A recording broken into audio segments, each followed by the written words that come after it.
Hello everyone, welcome you all to the YouTube channel of Avyan IAS Academy. I am Akshita Garg, your faculty for Management and Commerce, and if you know हम series कर रहे हैं. अगर आप हमारी previous videos को follow up कर रहे हैं तो यू मस्ट बी नोइंग कि हमने अभी तक motivation theories and learning theories बहुत अच्छे से कवर कर ली है.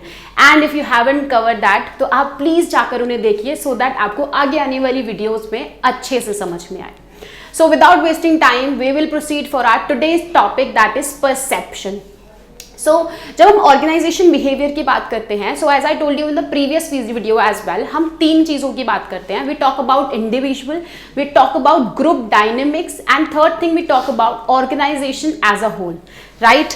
So if I tell you organization behavior, so it has individual, it has group dynamics, and thirdly it has organization as a whole, right? Organization as a whole, right? सो अभी हम जैसे कि हमने मोटिवेशन कवर किया है, हमने learning cover किया है, एंड आई एम ट्राइंग मैं आपके पास वो एस्पेक्ट्स लेकर के आऊँ जो कि बहुत कम चैनल्स पे कवर करे गए हैं.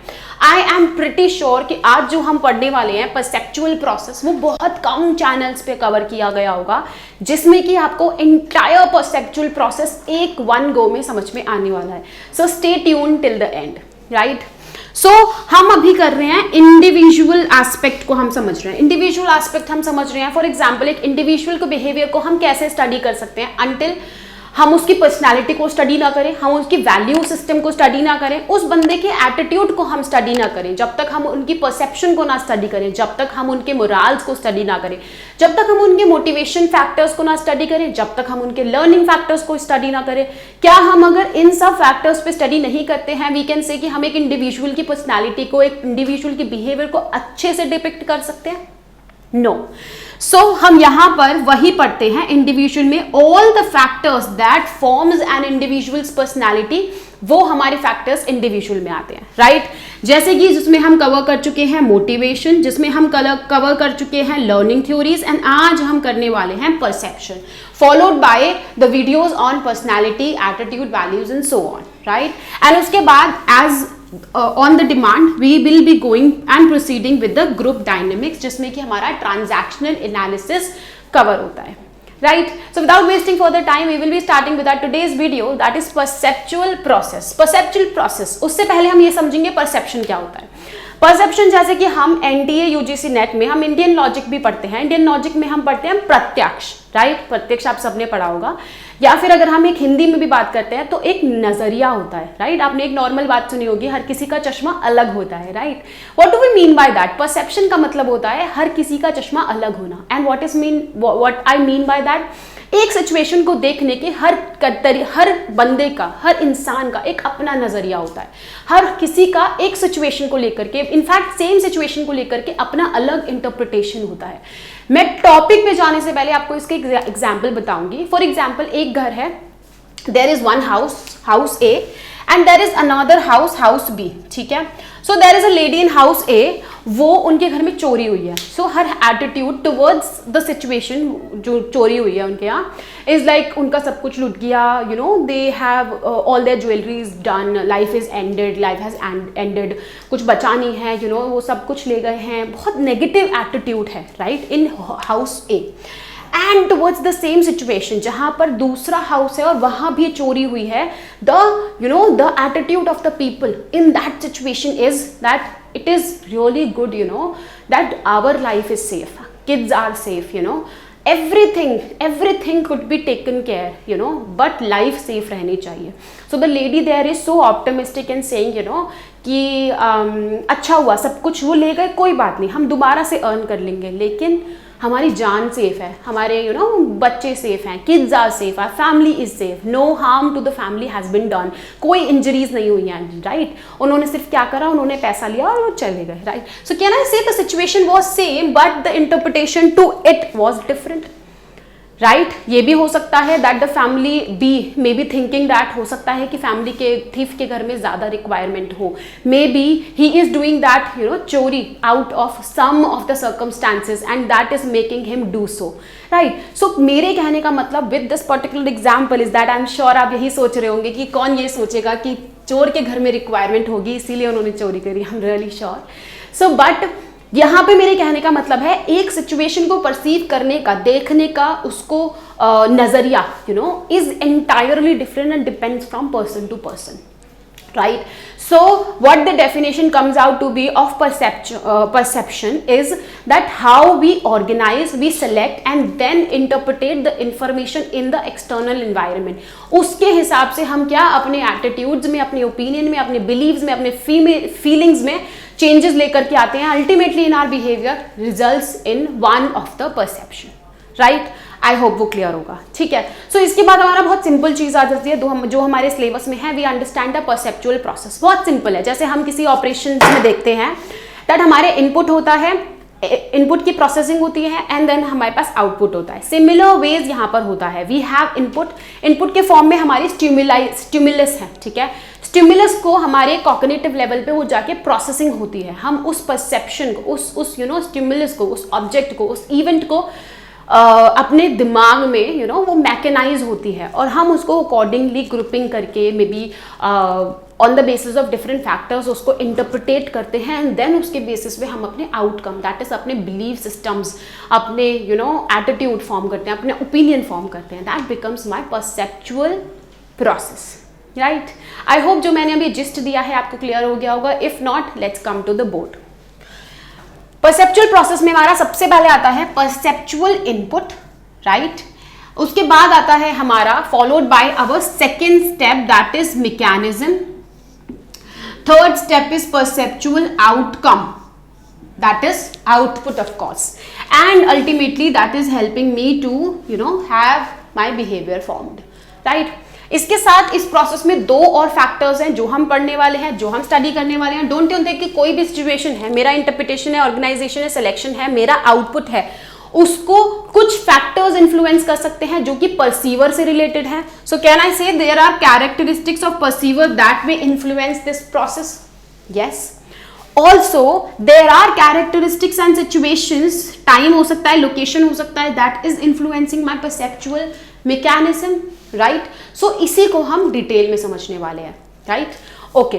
सो सबसे पहले आ जाता है मेरा परसेप्चुअल इनपुट और स्टिमुलाई. सो वी नो क्या होता है स्टिमुलाई एंड रिस्पॉन्स. क्या होता है स्टिमुलाई? होता है मैं किसी भी चीज को डायरेक्ट कर रही हूँ ताकि उसके ऊपर कोई रिस्पॉन्स आए. जैसे फॉर एग्जाम्पल हमने अभी अपनी प्रीवियस वीडियोज में हमने लर्निंग थ्योरीज पढ़ी थी एंड उसमें there was one theory given by Yvonne Pavlov, classical conditioning theory. उसमें हमने क्या किया था, हमने पहले बिफोर कंडीशनिंग हमने चेक किया था कि dog is salivating while showing the meat to him. ठीक है. उसके बाद हमने दूसरा केस रखा बिफोर कंडीशनिंग में कि हम डॉग के आगे विसल बजा रहे हैं और मे बी हम उसके आगे बेल बजा रहे हैं बट ही इज नॉट सलाइविंग.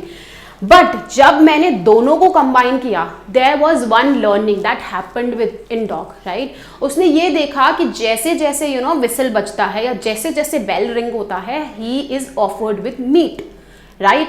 तो उसकी क्या कंडीशनिंग हुई दैट डॉग जब अब बेल बजती है या विसल बजता है dog is salivating because he is expecting that meat will come. Can I say कि मैंने उसको ये बेल जो था वो स्टिमुलस किया, उसे स्टिमुलेट किया कि वो इस पर रिस्पॉन्ड करे, right? So hope you understand the relation between the stimulus and response, right? So stimulus क्या होता है हमारा, वो चीज जिससे कि एक रिस्पॉन्स जनरेट होता है, वो एक इनिशियल इंस्टेंस जिससे कि रिस्पॉन्स इनिशिएट होता है. जैसे फॉर एग्जाम्पल एक गर्म बर्तन है, मैंने उसे छुआ, so my stimulus is that I am touching that hot stove, right?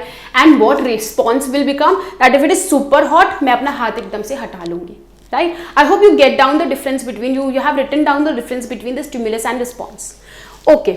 सो आ जाता है मेरा स्टिमुलाई में या फिर मेरे इनपुट में मेरा क्या आ जाता है, I have object. It can be any object, कोई इवेंट हो सकता है, कोई पर्सन हो सकता है, इट कैन बी एनीथिंग जिसके रिगार्डिंग मैं अपना परसेप्शन क्रिएट कर रही हूँ. It can be any object, may be a person regarding which I am making perception. कोई प्लेस हो सकता है, कोई ऑब्जेक्ट हो सकता है, कोई इवेंट हो सकता है, इट कैन बी एनीथिंग जिसके रिगार्डिंग मैं एक परसेप्शन क्रिएट कर रही हूँ. ठीक है. मे बी दिस इज जो परसेप्शन है ना, ये एक इंटरनल फीलिंग है. मेरे पास जितनी भी इंफॉर्मेशन, एक्सटर्नल इंफॉर्मेशन अवेलेबल है उसको मैं अपने अकॉर्डिंग सेलेक्ट कर रही हूँ, ऑर्गेनाइज कर रही हूँ और उसको अकॉर्डिंगली इंटरप्रिटेट कर रही हूँ, right? And giving meaning to it that will make my behaviour. जैसे फॉर एग्जाम्पल मैं आपको बताती हूँ, फॉर एग्जाम्पल मैं इंस्टीट्यूट आई, ठीक है, I am giving a smile to someone, maybe my students, maybe to a female colleague of mine or anyone, ठीक है, so she didn't respond, maybe because of XYZ, she's lost somewhere, she's thinking of something, she's busy with some mathematical calculations, or maybe her mind is not there, but on the basis of that selected perception, मैं उसे अपनी एक grouping में डालूंगी, that whenever I go, I give a smile pass to her and she never responds. मैं उसको क्या interpret करूंगी, that she is not interested in me, right? She is not interested, either she is not interested or she is jealous of me. So मैं अपने according उसे interpret करूंगी,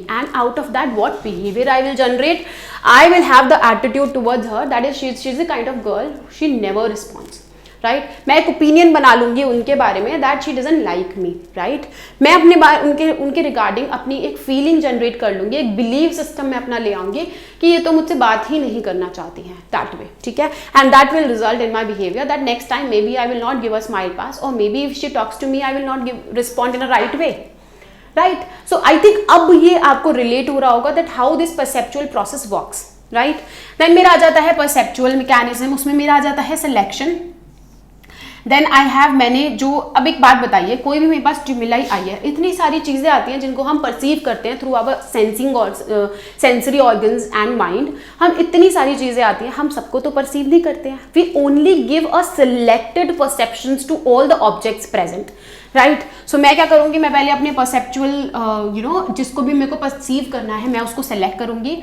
आई will organise it and then I will interpret it. Organise में क्या होता है कि कई बार हम उसे ग्रुपिंग कर देते हैं on the basis of past experiences, right, on the basis of our needs and motives, right. हम उनको ग्रुपिंग कर देते हैं, उनको अलग अलग कैटेगरीज में क्लासीफाई कर देते हैं, and then we provide the meaning to it, right. Then मेरा आ जाता है, जैसे अगर मैं आपसे बात करूँ stereotyping. Stereotyping is one of the categories of perception and this is one of the perceptual error. हम इसमें क्या करते हैं, हमने किसी को देखा that one person is belonging to a particular culture, so उस पर्टिकुलर कल्चर और ग्रुप के ट्रेट के बेसिस पे मैं उस पर्सन को डिफाइन करूंगी, उस पर्सन को जज करूंगी and will perceive his qualities, his और her traits entirely on that basis. तो मैंने क्या करा, उसको ऑर्गेनाइज कर दिया on the basis of that particular group, right. So organising वो हो जाता है हमारा. Then comes interpretation. So accordingly मैं उसको सिचुएशन के अकॉर्डिंग इंटरप्रिटेट कर रही हूँ. इंटरप्रिटेट इन द सेंस मैं उनको इन्फर कर रही हूँ, एक कंक्लूजन पे आ रही हूँ, राइट. देन मेरा आ जाता है परसेप्चुअल आउटकम. अब ये पूरा मैकेनिज्म हो गया है, ये होता है ना, हमारा एक इनपुट जाता है, रॉ मटेरियल जाता है, work in progress and finish goods. So work in progress में हमारा क्या होता है, वर्क इन प्रोसेस में क्या होता है हमारा, यहाँ पे पूरी प्रोसेसिंग चलती है. सो ये प्रोसेसिंग के बाद आउटकम क्या आया कि इसने मेरे कुछ एटीट्यूड फॉर्म किया, इसने कुछ ओपिनियन बिल्ड किया, इसने कुछ फीलिंग्स जनरेट करी, इसने कुछ बिलीव सिस्टम मेरा क्रिएट किया, and ultimately behaviours get formed, right. अब जो इंपॉर्टेंट फैक्टर है समझने के लिए वो ये है दैट इन चीजों को, इस कंप्लीट प्रोसेस को भी there are two things that effect directly. So पहला तो आ जाता है मेरा कैरेक्टरिस्टिक्स ऑफ द सिचुएशन, क्या वक्त है और कहाँ पर, राइट. फॉर एग्जाम्पल हमारी एक जो भी चीज़ हम परसीव कर रहे हैं उसकी इंटेंसिटी डायरेक्टली इनडायरेक्टली इम्पैक्ट करती है on the basis of time, किस वक्त वो हो रहा है, किस वक्त वो इवेंट हो रहा है, किस वक्त वो सिचुएशन अराइज हो रही है, एंड दूसरा किस लोकेशन पे हो रही है, राइट. वो जगह कौन सी है. बहुत टाइम ऐसा होता है कि हमारे reactions for the same situation and हमारे perceptions towards the same situation depend करते हैं कि वो कहाँ हुए थे और किस समय पर हुए थे, right. They are directly and indirectly effecting the perceptual mechanism, right. Then मेरा आ जाता है characteristics of perceiver. For example अगर मैं एक परसीवर हूँ, I am perceiving the things on the basis of the information available in the external environment. So मेरे कौन से वो फैक्टर्स होंगे जो कि मेरे इंटरप्रिटेशन को, ऑर्गेनाइजेशन को, सिलेक्शन में, दैट मीन्स परसेप्चुअल मैकेनिज्म को एंड परसेप्चुअल आउटपुट को इन्फ्लुएंस करेंगे. सो मेरी नीड्स एंड मोटिव्स, जिसके बेसिस पे मैं उन चीज़ों को बायस हो सकती हूँ, उन चीज़ों के प्रति, उन चीज़ों के अगेंस्ट मैं बायस हो सकती हूँ, मैं अपने कंफर्ट के अकॉर्डिंग उनको सेग्रीगेट कर रही हूँ या उनको इंटरप्रिटेट कर रही हूँ. देन मेरा सेल्फ कॉन्सेप्ट क्या है, मुझे खुद को लेकर के एंड दूसरों को लेकर के मेरा कॉन्सेप्ट क्या है, right. That will also effect in the way कि मैं चीज़ों को कैसे इंटरप्रिटेट कर रही हूँ एंड आउटकम निकाल रही हूँ, राइट. देन मेरे पास्ट एक्सपीरियंसेस. सो हमारे जो भी हम परसेप्शंस बनाते हैं they are, please note it, highly influenced by our past experiences. बहुत टाइम ऐसा होता है, जैसे कि मैंने आपको अभी एग्जांपल दिया मेरे फीमेल कोवर्कर का, she is not giving a smile pass to me whenever I smile back to her, right. So मैंने ये एक ही सिचुएशन में तो नहीं किया, राइट, मैंने एक ही सिचुएशन नहीं होती जिसमें मैंने ये रिएक्शन नोट किया। I have noted that thrice it has happened that she hasn't responded, right? So I make it a conclusion only on the when I have some past experiences also. ये भी हो सकता है कि इससे पहले मेरे कुछ ऐसे colleagues रहे हों that wherein I had the same experiences, right, ये भी हो सकता है। सो हमारे past experiences plays an important role in perceiving the things, जो कि परसीवर का कैरेक्टरिस्टिक है। देन मेरी एक्सपेक्टेशंस, मेरी एक्सपेक्टेशन रिगार्डिंग समवन क्या है, and that will highly impact how I perceive the things. And lastly is my current psychology, I am actively available, I am passively available, मेरी current psychology क्या है and किस हिसाब से मैं चीज़ों को ऑर्गेनाइज कर रही हूँ, इंटरप्रिटेट कर रही हूँ, and bringing the conclusion will highly influence the perceptual process, right? So I hope you liked the video. This was all about perceptual process and perception from the individual behavior of organization behavior. Hope you liked the video. अगर आपको किसी भी topic के ऊपर कोई भी video चाहिए, do let us know and we'll be back with it. Thank you so much.